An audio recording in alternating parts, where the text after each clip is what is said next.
Twigga arrived here in November of 1979.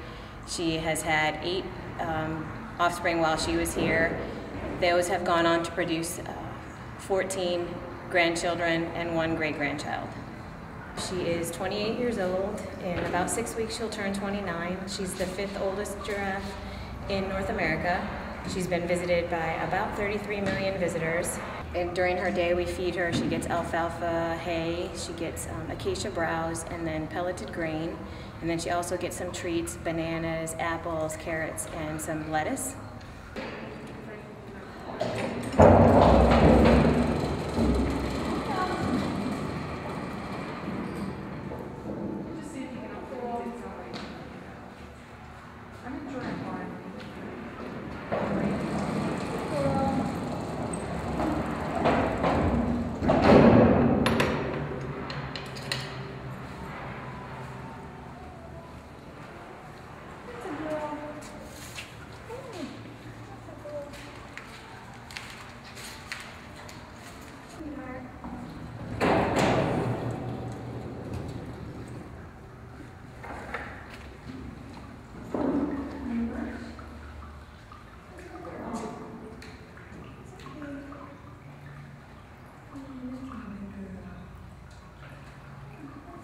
We used to have a giraffe named Puzzles.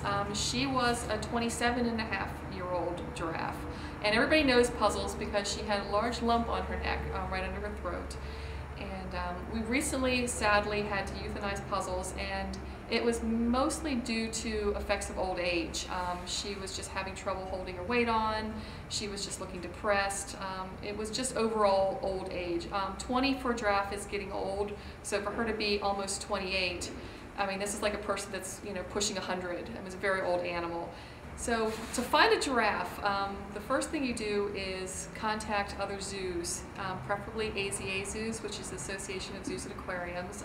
They're accredited zoos, and you start contacting them, and there is actually a stud book for giraffes, and what that does is that maintains the genealogy. So every animal that's born goes into the stud book, so you can determine who their ancestors were, who their grandparents, great-grandparents are. And if you're choosing an animal, say for breeding, you want to make sure that they're not related. You can trace back their background in the stud book. Giraffes are a population management plan. It's a PMP. So there is a stud book keeper and a plan manager, and that person will determine what animals have been born recently. They can give you a list of animals that might be appropriate for your facility, and then you can kind of start contacting the zoos. Giraffes are pretty popular animals, so a lot of places that have giraffe keep their offspring. They just keep them with the herd because they want to grow a bigger herd. So in order to find one, you have to find an animal that maybe the facility doesn't need it anymore, or they have enough, or possibly a male, because males, they can't keep as many males in a group as you can females. So you have a lot of things to look at. We're looking for, hopefully, a friend for young Stella, who's only 7. And have a couple options, and we're looking hard, and hopefully we'll have a friend for her soon.